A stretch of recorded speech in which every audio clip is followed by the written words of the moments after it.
Just from an agenda perspective, I want to cover just a quick overview of ResultsPositive, talk about the PPM deployment model, common causes of performance issues in PPM, some best practices to overcome these issues, and then go into Q&A. Now, this comes from my experience over the last 15 years of working with customers on PPM performance issues and setting up the deployment models and the configuration of the solutions. I'm not a performance engineer, but I am fairly familiar with very successful deployments of PPM and how they are appropriately sized and configured, and then what specific performance issues a lot of customers have seen and how they overcome those. So I'll try to share that today as we go through the presentation. Just quickly about ResultsPositive, we're a North American consulting and software solutions provider, exclusive elite partner with HP since 2004, and we've been the PPM Partner of the Year for the last 3 years running. Our focus is on the success of our customers, and so we do these webinars and try to provide information back to our customers and to our new prospects as far as best practices and solutions around PPM. We, from a product and service summary, we started as a PPM company and focused on strategy planning and governance. Over the last couple of years, we've expanded our capabilities to cover most of the portfolio of HP. So we now do lots of consulting and work in the ALM space as well as executive scorecard. We actually have a business intelligence practice focused on executive scorecard and business objects with PPM and other solutions in the HP suite. And we also have a BSM practice now as well that covers all of the BSM suite of products. So that's kind of a coverage summary of ResultsPositive. So we'll go quickly into the deployment models, and I really talk about 3 types of models of deploying HP PPM, a small model, a large model, and then a redundant model, with a focus on what the web tier and the application tier and the database tiers look like, as well as kind of honing in on the PPM cluster and node configuration at a high level, because I think that's really where you gain the scalability for a PPM deployment. So this is your very traditional small deployment of PPM, where you have a single application tier, a single PPM node, and a single database tier, where you have your PPM users coming into the application tier with a single node that connects to the database. No external web server, choosing the built-in web server that comes with PPM. And really, this is a small type, 500 user with a less than 50 concurrent. And I think this 500 number means a lot less than the 50 number. The concurrent users are really the number that you're after from a sizing and scalability perspective. Obviously, this is the least expensive option, simplified administration of the nodes and the tiers. But there's no redundancy. There's no ability to isolate those background services in PPM. And there's no redundancy on the application or the database tier. So if you have a failure in any one of these tiers, you're out of commission. The next model I'll cover is a large model, and this is where we see many of our customers land, where they have PPM users, and they'll have the web tier, and they'll have multiple nodes within the application tier and the database tier, and they'll also isolate a services node onto a separate tier of the application or separate server, so that the user traffic and the service traffic really are running through different types of or different physical or virtual devices, so that the user traffic doesn't get interfered with by the traffic coming from the services node. This also has an external web server or a hardware load balancer potentially up front to be able to direct the traffic to the appropriate nodes. The benefits here is this is still a low or moderate cost rollout. There is a node level failover for user traffic if you have two nodes on two different physical or virtual hosts, then you can actually, if this node fails, your users that are on this node will actually seamlessly connect to the other node and continue to be able to use PPM. Load balanced user traffic to a degree. If you're using just a web server balancer, it's going to just round robin through the node, so you'll get at least an equal distribution of traffic through those nodes. If you're using more of a hardware solution here, you can actually direct certain people to certain nodes and have a little bit more control over it. There is a background services node that's isolated from those user nodes, and then there's a backup services node as well. And then there's hardware redundancy, of course, at the application tier. So I guess the disadvantage is there's no redundancy for web or database, and there's additional administration required as far as the node maintenance and the server.conf settings across those nodes. And then what we see many of our enterprise customers going to is the large and redundant deployment model, where there's redundancy at every tier within the solution. So you have a dedicated hardware load balancer that's distributing traffic to two web servers that are on different physical or virtual devices, going to an application tier where there's redundancy that's connecting to a database tier where there's the redundancy from a real application cluster perspective. And this is the Cadillac of deployments of PPM from the perspective of, you have redundancy at all tiers, and you have node level failover for all traffic, as well as a backup services node, so that any single failure within this architecture will not cause PPM to be out of commission. Now, the disadvantages are it's obviously an expensive configuration where you're adding an extra web server, you're adding a physical hardware load balancer, and you're actually going to Oracle RAC, and there is that same increased administrative cost associated with the server.conf settings across all the nodes. So common causes of performance issues in PPM. As I mentioned, this just comes from my experiences working with customers over the years on PPM performance issues, and they come in many different colors and flavors. I believe that they're almost all curable with different solutions, but some of the high-hitting causes I see for performance issues are probably first and foremost an undersized architecture or an aged architecture. If you implemented PPM 3 or 4 years ago, the aging becomes a concern.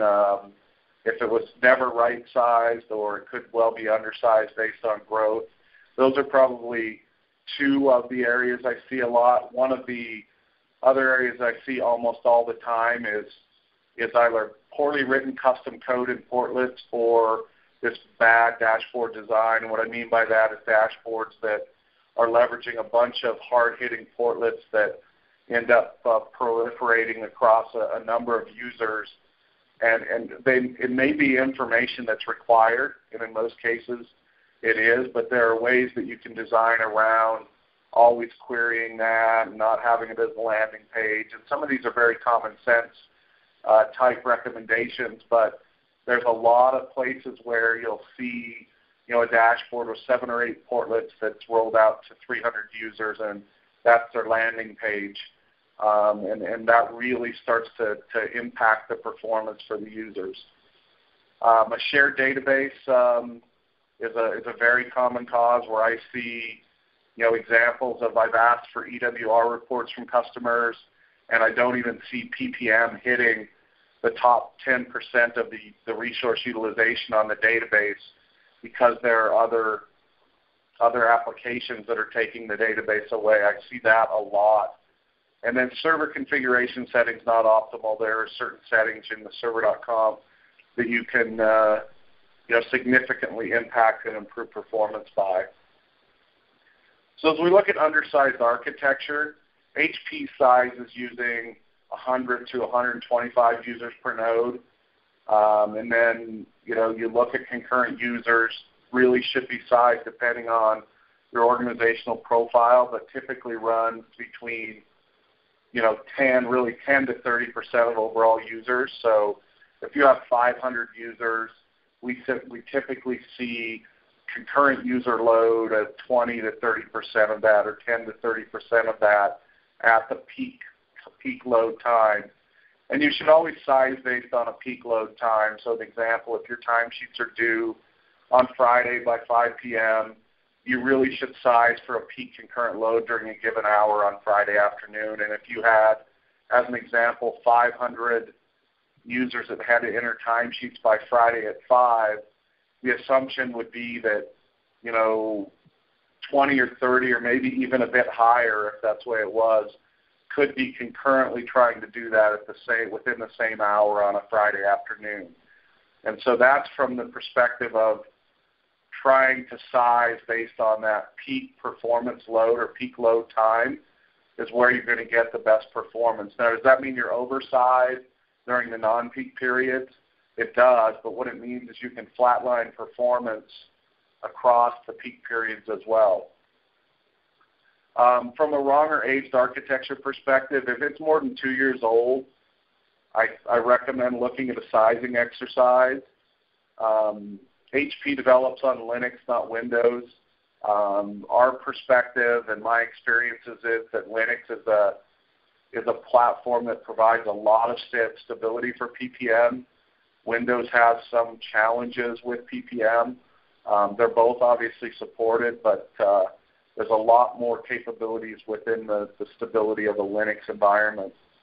And in my experience, virtual means minus 30 to 40% capacity from the perspective of if you're putting an application tier of PPM on a virtual server, that I think you lose 30 to 40% of that capacity versus physical hardware just by the virtualization. And I know there are lots of people that are smarter than me out there that have written reports that say virtualization doesn't lose that capacity. But in my experiences with working with customers who have virtualized app tiers, this is always a challenge that they continue to face performance issues in these virtual environments. Now, I've seen where when you size a virtual server and take this into consideration, you can remove that performance challenge. But if you size based on based on the standard minus 30 to 40%, I see challenges with that almost all the time. Finally, poorly written custom code and portlets. To me, this is always the first place to look. The portlet design, if you have custom portlets, I actually worked with a customer of ours, I don't know, it was a few weeks ago, who called and said PPM keeps crashing, and it was the rollout of a custom portlet, actually a custom piece of code that was in about 20 portlets that was bringing PPM down within probably 15 minutes of it coming up because of a missed join within a SQL. So, it's significant on one user's dashboard, but in this case, when it was pushed out to multiple users in the organization, it was catastrophic. It was literally dropping the PPM server within 15 minutes of starting it up. Leverage and modify data sources when possible instead of creating them from scratch. Back in PPM 6 and 7 and 8, I think that there were a lot of performance issues in HP's code that have really been worked through, and most of that code is now performing fairly well. So I would recommend that if you do have to customize portlets, that you leverage and modify existing data sources that are fairly well tuned as opposed to starting from scratch. Be careful about what should be in a portlet versus what should be in a report. The goal, I guess, is to really get online user performance at a level where it's acceptable and pleasurable to the users. And a lot of times you see reports being developed in portlets that can impact that. And then understand and question the use cases of business need for data in a portlet. I know that as you design, and I work with a lot of customers on this, design page layouts, dashboard portlets, and there are sometimes challenges in and needing the information. And one of the things that was new with PPM 9.2 was this asynchronous loading of portlets, so that when you load a page, each portlet goes out and loads and shows the data when it comes back, so you don't have to wait for all the portlets to be done. That, I think, is a nice thing for the users, but I think it's really bad for performance because, my recommendation on that is if you have a portlet that takes, a long time on a page, takes 3 times longer than anything else, that you minimize that portlet so that when you land on the page, you get the quick hits up there, and then as you need that information, you potentially maximize that portlet. This will kind of take away from that because you can see the quick information you still need. Well, that query is still running. And I think it's a great feature. I think it's a feature that will impact performance, though. And I think finally, learn and leverage business objects for complex reporting. Embed those within the portlets. You take the load off of the PPM server, and it actually runs on the business objects server and database. There are some best practices or recommendations around the dashboard design. I think limiting portlets to 5 or less on a given page. To me, when I design a page, I go through and test each portlet by minimizing all of them, and then measure the time of each individual portlet when I maximize it, so that you can see if you have a really bad long-running portlet on that page. And then use shared portlets and automate the filters where possible to minimize the impact of portlets with no filters, and to take that out of the user's hands where they can run a portlet or execute a portlet with a bad set of filters. And on the shared database side, you don't know what's going on with other applications. I worked with a customer who was on a shared database, and all I saw was a whole bunch of statistical calculations coming from the database, and I could see that by the SQL. And so that was the case where PPM just was not able to get its database resources it needed, causing significant performance issues. You can be 100% confident of what's happening at the DB level if PPM is exclusive. If anything else is running on there, there's always a question, and when you call support, there's always going to be a question. And so I think that the shared database is definitely challenging. And then there are several recommended DB parameters specific to PPM that should be set in the DB admin guide, and a lot of those will conflict with other applications that are running on the database, so it's just another reason to not be in a shared database situation if you can afford it. The server configuration settings, this is one that bothers me because user timeout defaults to 120 minutes, and setting this to 30 or 60 may not even be noticed by the business. Every user that logs into PPM that I've seen never logs out, and so they log in, do their work, go off, and then if they're gone for 2 hours, it times them out. But that 120 minutes is from the last time you touch a keystroke in PPM. For 2 hours, you just have a session sitting there consuming resources. And I'll give you an example of this. I was working with a customer who was using one of Microsoft's performance testing tools in their PPM production, and they had written a script to log into PPM and execute like a project overview page, and they were measuring that performance just to see. And one of the things they forgot to do was log that user out. And so as I looked at their server, there were like 30 sessions that were 5 minutes apart that were just consuming half the resources of that particular node because they were logging in and then not logging out. So I've seen this set down to 30 or 60 with like almost no noticeable impact, and it just gives you more headroom on the server if you do that.